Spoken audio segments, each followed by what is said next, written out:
RSS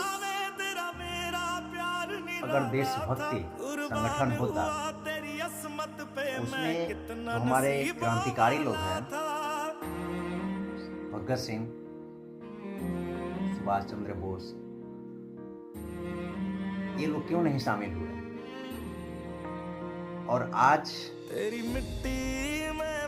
गर्व से कहते हैं कि हम हिंदू राष्ट्र बनाएंगे, वही आरएसएस के लोग, वनवादी सोच के लोग।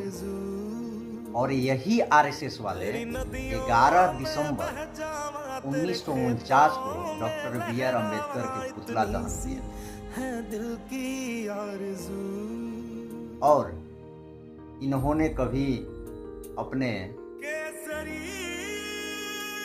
आरएसएस के कार्यालय पे भारत का झंडा नहीं फहराया था।